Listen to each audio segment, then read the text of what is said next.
तो मूवी की शुरुआत में हम देखते हैं कि दूर स्पेस से एक स्पेसशिप वापस अर्थ पर आ रही होती है, पर बदकिस्मती से उसमें एक एक्सीडेंट हो जाता है और वो ईस्ट मलेशिया में क्रैश हो जाता है। जिसके बाद जल्दी से वहाँ पे पुलिस, डॉक्टर्स और कुछ स्पेशलिस्ट आ जाते हैं ताकि वो लोग क्रू मेंबर्स को बचा सके और शिप में से 4 सैंपल्स को सिक्योर कर सके। पर उसमें से एक सैंपल कंटेनर से बाहर निकल गया होता है। अब स्पेसशिप के क्रू मेंबर में से सिर्फ एक ही मेंबर जिंदा बचता है, जिसको जल्दी से हॉस्पिटल भेजा जाता है। लेकिन हॉस्पिटल जाते समय वो क्रू मेंबर अचानक से उठ जाता है और अपने हाथ से ब्लैक टेंटिकल्स निकाल के ड्राइवर और डॉक्टर पर हमला कर देता है, जिसके कारण एम्बुलेंस का एक्सीडेंट हो जाता है। पर उस एक्सीडेंट में वो डॉक्टर बच जाती है, लेकिन वो पूरी तरीके से किसी चीज के कंट्रोल में होती है। अब दूर सैन फ्रांसिस्को कैलिफोर्निया में एडी ब्रोक नाम की एक आदमी को दिखाया जाता है, जो एक इन्वेस्टिगेटर रिपोर्टर होता है। अब एडी के बॉस उसे कार्लटन ड्रेक, जो लाइफ फाउंडेशन का ओनर है, उसका इंटरव्यू लेने के लिए भेजता है। इंटरव्यू से पहले वो अपनी गर्लफ्रेंड, जो कि लाइफ फाउंडेशन में ही काम कर रही थी, उसके लैपटॉप में से कुछ सीक्रेट इंफॉर्मेशन ले लेता है और इसके बाद इंटरव्यू लेने चला जाता है। बट इंटरव्यू के टाइम वो ड्रेक को एक्यूज करता है कि वो लोगों पर इल्लीगली मेडिसिन टेस्ट करवाता है, जिसको सुनने के बाद ड्रेक एडी पर गुस्सा हो जाता है और इंटरव्यू को बंद करवा देता है। एंड इसी वजह से एडी अपनी जॉब भी खो देता है और एन को भी लाइफ फाउंडेशन से निकाल दिया जाता है, जिसके चलते एन एडी के साथ ब्रेकअप कर लेती है और उनका रिलेशन टूट जाता है। अब उसी रात ड्रेक के पास वही 3 सैंपल्स पहुंच जाते हैं, जो कि स्पेसशिप से लाए गए थे एक्सपेरिमेंट के लिए। एक्चुअली लाइफ फाउंडेशन एक बायो इंजीनियरिंग कंपनी होता है,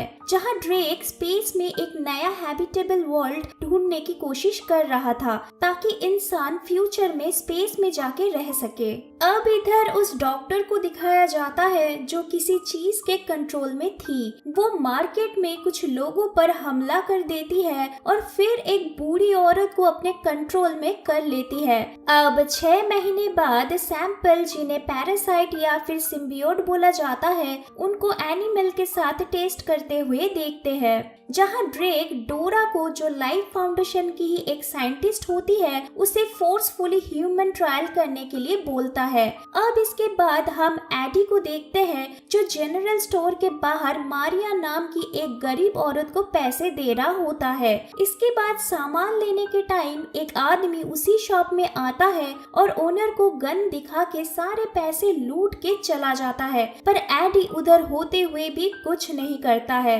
अब उधर ड्रेक ह्यूमन एक्सपेरिमेंट करना शुरू कर देता है, जहां पैरासाइट होस्ट के बॉडी में चला जाता है।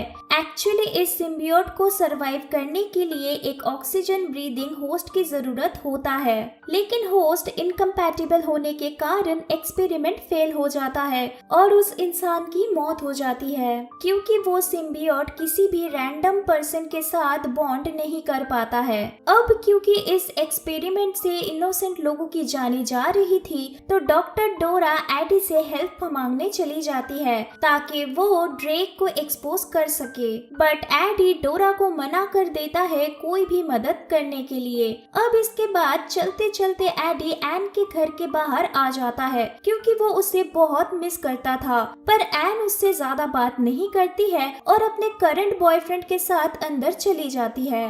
अब इसके बाद एडी डोरा से बात करता है और हेल्प करने के लिए राजी हो जाता है। अब प्रूफ्स लेने के लिए एडी लाइफ फाउंडेशन में छिपके चला जाता है, जहां डोरा उसे बताती है कि उन्हें स्पेस में एक कॉमेट से कुछ सिम्बियोट मिला हुआ है, जिनको अर्थ पर लाया गया है एक्सपेरिमेंट करने के लिए। अब मेन लैब में जाते समय गार्ड के आ जाने के कारण वो दोनों अलग हो जाते हैं और एडी अकेले लैब में फोटोज लेने लगता है।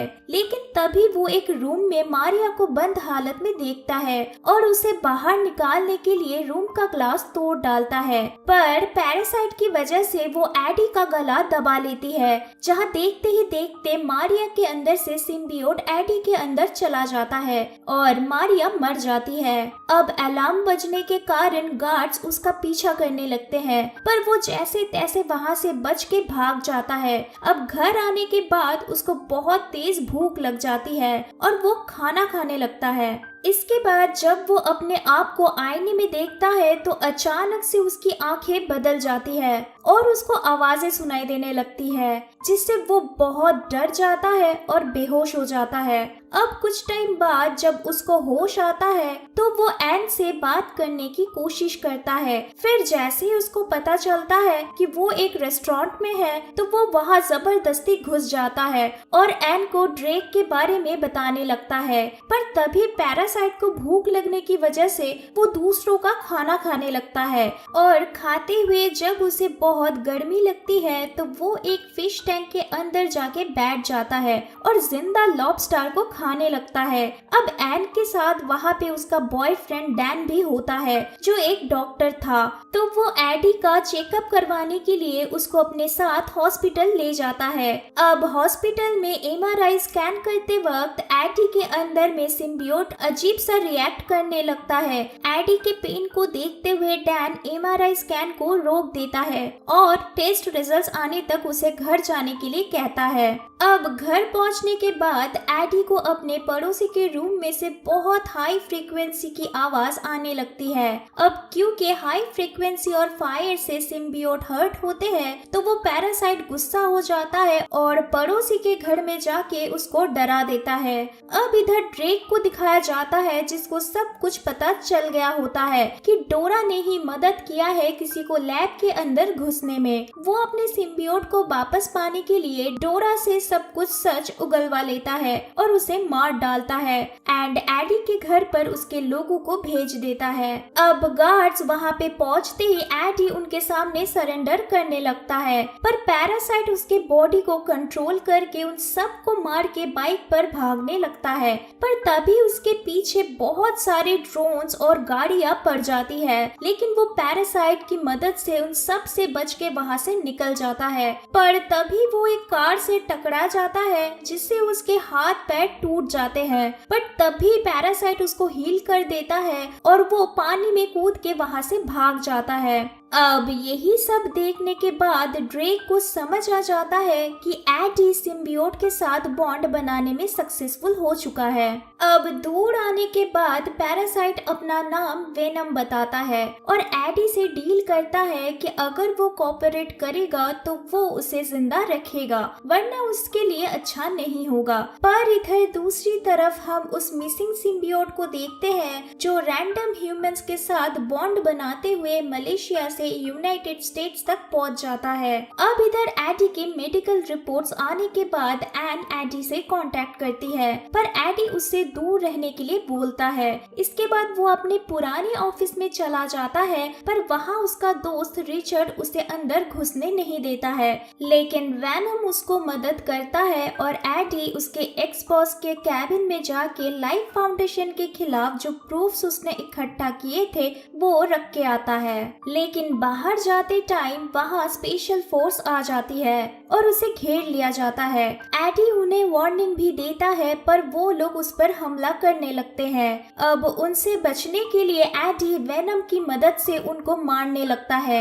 और सबको मारने के बाद जब वो एक सोल्जर को खाने वाला होता है तभी वहाँ एन आ जाती है और सब कुछ देख लेती है, जहाँ एडी उसे समझाने की कोशिश करता है कि वो एक पैरासाइट से इन्फेक्टेड है। अब इसके बाद एन एडी को क्योर करने के लिए उसको डैन के हॉस्पिटल में लेके जाती है, लेकिन वहाँ उन्हें एडी की रिपोर्ट से पता चलता है कि पैरासाइट की वजह से एडी के सारे ऑर्गन्स खराब हो जा रहे हैं और जिसके वजह से वो मर भी सकता है। बट तभी एडी को वेनम का आवाज आता है जो कहता है कि वो उसका ऑर्गन डैमेज प्रिवेंट कर सकता है, पर तभी एन एमआरआई मशीन को ऑन कर देती है, जिसके लाउड आवाज से वेनम वैनम एडी से सेपरेट हो जाता है, पर वैनम वहाँ से एक वेंट के थ्रू निकलकर एक डॉग के अंदर चला जाता है और एडी को ढूंढने लगता है।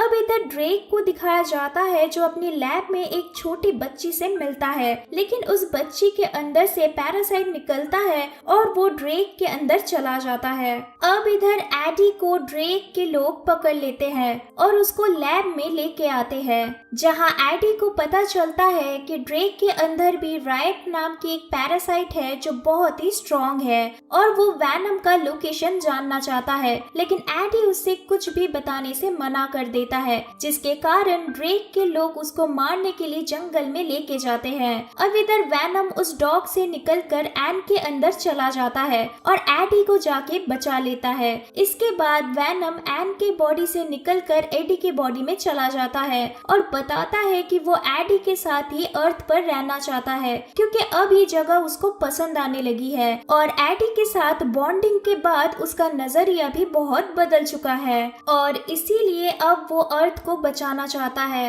जिसके बाद वो लोग ड्रेक और रायट के प्लान को रोकने के लिए चले जाते हैं, जिससे ड्रेक और रायट दूसरे सिम्बियोट को अर्थ पर ना ले आ पाए। अब इधर ड्रेक स्पेसशिप लॉन्च करने के लिए काउंटडाउन शुरू कर देता है और खुद स्पेसशिप को चलाने के लिए फैसला करता है। तभी उसे रोकने के लिए एक आदमी उसके अगेंस्ट जाता है, पर रायट वहाँ लोगों को मार डालता है। अब जब इसके बाद रायट स्पेसशिप में जा रहा होता है, तब वैनम वहाँ आ जाता है और उससे रोकने की कोशिश करता है, लेकिन दोनों के स्ट्रेंथ में डिफरेंस होने की वजह से रायट उसे अपने अंदर एब्जॉर्ब कर लेता है। लेकिन तभी एन वहाँ आ जाती है और कंट्रोल रूम में जाके हाई फ्रीक्वेंसी वाली साउंड को ऑन कर देती है, जिससे रायट और वेनम अपने होस्ट से अलग होके नीचे गिर जाते हैं। अब प्लान फेल करने के लिए एडी ड्रेक से फाइट करने लगता है, लेकिन रायट को ड्रेक के पास जाने का मौका मिल जाता है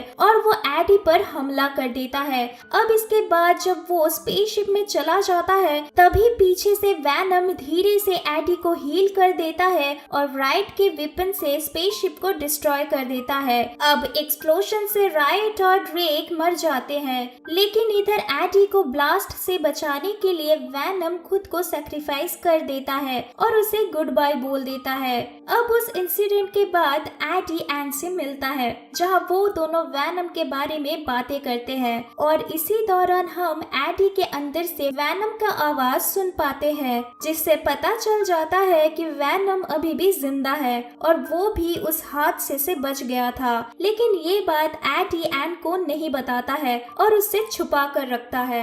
अब मूवी के लास्ट में एडी वैनम को कुछ रूल्स बताता है, जहां वैनम सिर्फ बुरे लोगों को मार सकता है और बहुत कम चांस है कि वो उन्हें खा सकता है। अब इसके बाद वो लोग मिसेस चैन के शॉप में जाते हैं, जहां वही पुराना आदमी फिर से पैसे लेने आया हुआ होता है, लेकिन इस बार एडी चुपचाप नहीं रहता है। वो लोग उस आदमी के पास जाते हैं और उसको खा के वहां से निकल जाते हैं। दोस्तों, अगर ये वीडियो आपको पसंद आई तो चैनल को सब्सक्राइब और वीडियो पर लाइक एंड कमेंट करना मत भूलिएगा। मिलते हैं नेक्स्ट वीडियो में।